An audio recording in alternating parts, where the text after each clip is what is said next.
Morning. দলের বিরুদ্ধে এবার বিস্ফোরক প্রাক্তন তৃণমূল বিধায়ক অভিষেক ব্যানার্জির বিরুদ্ধে ক্ষোভ প্রকাশ প্রাক্তন তৃণমূল বিধায়ক গিয়াসউদ্দিন মোল্লার।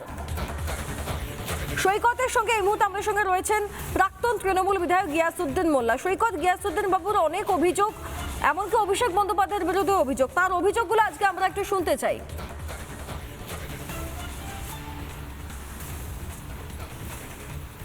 একদমই, দেখো এই মুহূর্তে আমার সঙ্গে রয়েছেন মগরাহাট পশ্চিমের প্রাক্তন বিধায়ক এবং রাজ্যের প্রাক্তন মন্ত্রী গিয়াসউদ্দিন মোল্লা।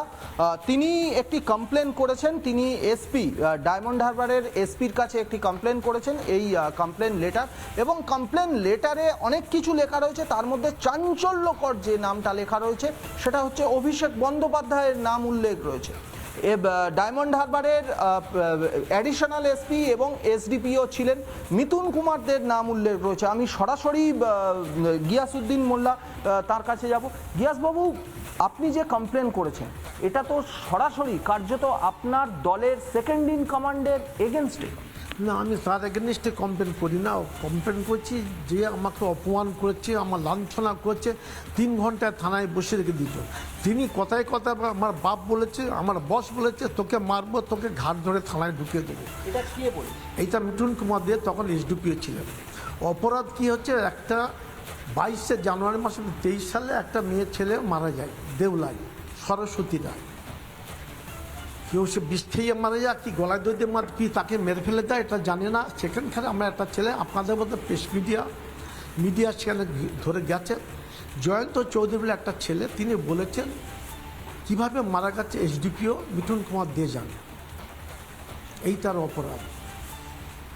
ঠিক বিকাল 4টে সাড়ে 4টের সময় সেই ছেলেকে, তখনকার ওসি ছিলেন বৈদ্যনাথ বাবু, কোন থানা? উস্তি থানা, এবং সিআই ছিলেন আমাদের সমীর বাগ বলে, যতদূর ভুল মনে না হয়, ভুল হবে না। তাকে তুলে নিয়ে আসার পর এসডিপিও তখন মিঠুন কুমার দে ছেলেটাকে ইংরেজরা যেভাবে মারে না, উলঙ্গ করে মারছে, অফিস বাড়ির মধ্যে প্রচুর মারছে। আমি একটা মিটিংয়ে ছিলাম, আমাকে খবর দিতে আমি জোরে তাড়াতাড়ি আসলাম।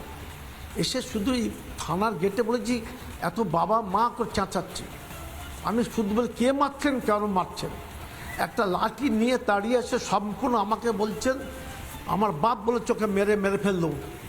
ও এত বড় সাহস প্রেস মিডিয়ার কাছে আমার নাম বলে। এটা কে বলে? এটা মিঠুন কুমার দে বলছে।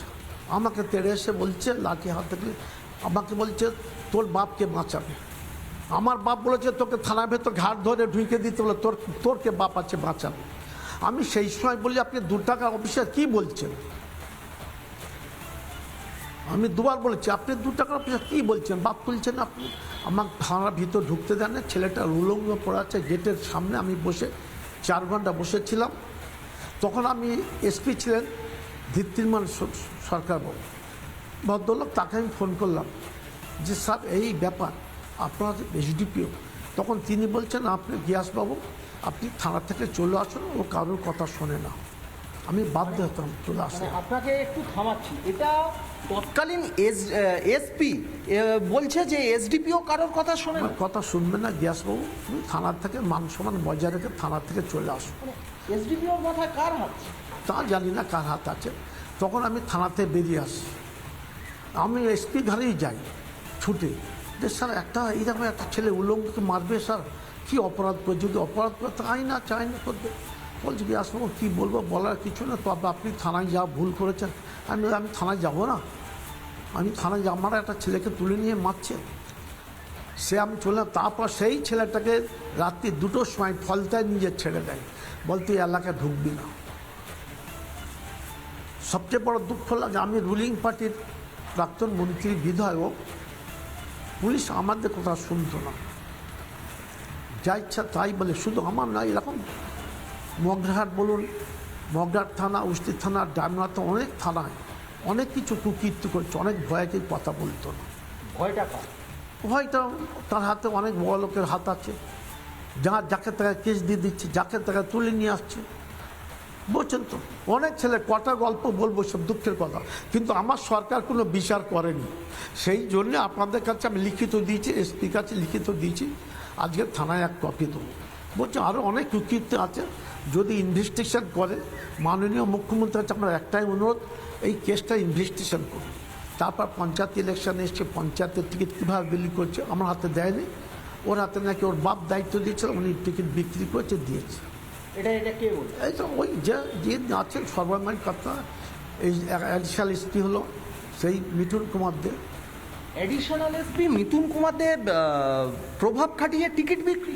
ভাই এ শুধু আমার কেন, সব তার এলাকায় সব জায়গায়, সে ডামনা বলুন, মঙ্গার পূর্ব বলুন, মঙ্গার পশ্চিম, তবে মঙ্গার পশ্চিমরা যেহেতু আমি কমজোর, আমার কমজোর আমি পারি না, সেই জন্য এখন হচ্ছে। কমজোরিটা কোথায়?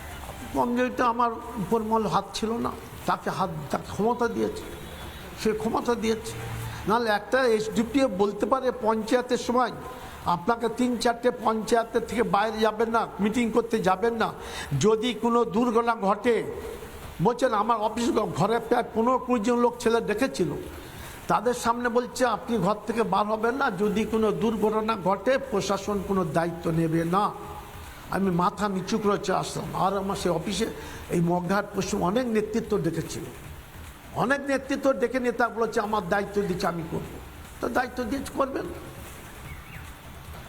আমার তাদের আপত্তি করার ক্ষমতা নেই, আপত্তি করছিল না। এই আমি সবচেয়ে আমাদের নতুন মুখ্যমন্ত্রী হচ্ছে আবেদন করছি, আমার সরকার তো কিছু কাজ করলো না, কিছু দেখালো না। আমি সকল কাছে গিয়েছিলাম, সকলকে জানি, উল্টে আমার কাছে ফিডব্যাক দিয়েছে, ওর সাথে হাতে পায়ে ধরে অ্যাডজাস্ট করে চলে, সেই দুঃখে আর রাজনীতি করে যা করছিল। এই ফিডব্যাকটা কোথা থেকে এসেছে? ঊর্ধ্বতন কর্তৃপক্ষ থেকে আমাকে যারা পার্টির লিডার টিডার আছে তারাই বলছে, না আমার বলছিলাম না, আমার বলে কি করব, আমাকে ফিডব্যাক করতে বলেছেন। আবার আমি জাহাঙ্গীর কাজ যাই, জাহাঙ্গীর থেকে আবার হাতে ধরে অ্যাডজাস্টমেন্ট হয়, অনেক ঘটনা, সব ঘটনা মাফ করুন আর বলবো না আপনাদের মিডিয়ার কাছে। আমার শুধু একটাই অনুরোধ, অনেক ছেলে অত্যাচারে একটা সীমা ছিল না, যাকে তাকে তুলে নিয়ে 50,000 টাকা ফাইন, 2 দিন 3 দিন থানায় রাখতে দিয়ে, যাকে তাকে তুলে নিয়ে 10,000 টাকা ফাইন তুলে নিয়ে এসে, তার ভয়তে আমরা বাড়ি থেকে বার হতাম। আমার গ্রুপ যদি বলে এমএলএ ছেলের দল করছে, শিক্ষিত ছেলের জন্মলগ্ন থেকে দল করছে, তাকে তুলে নিয়ে এসে মারধর দিয়ে মিথ্যা কথা বলে, তুই অমুক লোককে মার্ডার করে বলেছিস, মিথ্যা কথা বলে তাকে 2 দিন থানায় আটকে দিয়ে 50,000 টাকা 40,000 টাকা ফাইন। এগুলো কি সব ওই তৎকালীন এসডিপিও মিথুন কুমার দের নেতৃত্বে গোটা পুলিশ করতে? ওটা পুলিশ ভয়কে কথা বলতো, আমাকে যখন করছে প্রায় 25 থেকে 30টা পুলিশ দাঁড়িয়ে আছে গোল হয়ে, কারোর কিছু মুখে নেই, বলার ক্ষমতা নেই।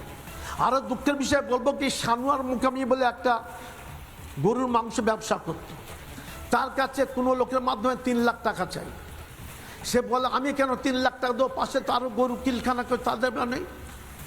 তাকে রাত্রে বোম চার্জ করে গটাপ করে আমরা ভিডিও ক্যামেরা তুলে দেখিয়েছি, অন্য লোক বোম মারছে, বুঝছো, গার্জেন হাতে আছে, তারপর দিনে তাকে তুলে নিয়ে গিয়ে বলছে শালা তুই বোম মেরেছিস। তাকে 3টে থানা কেস, উস্তি থানা দিল, ডায়মন্ড থানা দিল, আর মগরার থানা দিল। ভালো ছেলে, ব্যবসায়ী ছেলে, সব কি আর বলবো আপনাদের কাছে। শুধু এইসব ব্যাপারে আমি বলবো একটু তদন্ত করুন। আর আমি নিরাপত্তা মনে করছি আপনাদের যা বলছে তাতে আরও নিরাপত্তা আমার অভাব দেখা দেবে।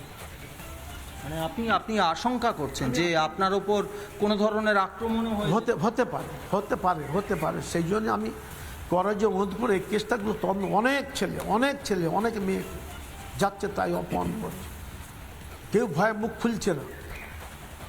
আর একটা ঘটনা বলবো, নেত্রা অঞ্চলে পঞ্চায়েত সভায় একটা লিডারকে বললো পঞ্চায়েত তুই এই সালা রাত্রে দখল করে নিবি, একটা কথা বলছে না, সেই মা চৌকে চুরি করতে হলে গৃহস্থকে জেগে রাখতে, সে রাত্রে তাই বুদ্ধ দখল করে নিয়েছে, হয়েছে ইচ্ছা করে গেছে, তাকে মারধর করে 3 লাখ টাকা ফাইন করে দিল। এটা কি ওই সব সৈকত, যে কথাগুলো আমরা প্রাক্তন তৃণমূল বিধায়ক তথা প্রাক্তন মন্ত্রীও বটে তার থেকে শুনছি, অবাক হয়ে যাচ্ছে। যদিও এরা দলে থাকাকালীন বা যখন ক্ষমতায় ছিলেন তখন তাদেরকে এই ধরনের মন্তব্য করতে দেখা যায়নি, কিন্তু আজকে তাদের প্রচুর অভিযোগ এবং তারা বিচার চাইছেন বর্তমান মুখ্যমন্ত্রীর থেকে, মানে বাংলার প্রথম বিজেপি সরকারের প্রথম মুখ্যমন্ত্রী শুভেন্দু অধিকারী, তার থেকে তারা বিচার চাইছেন।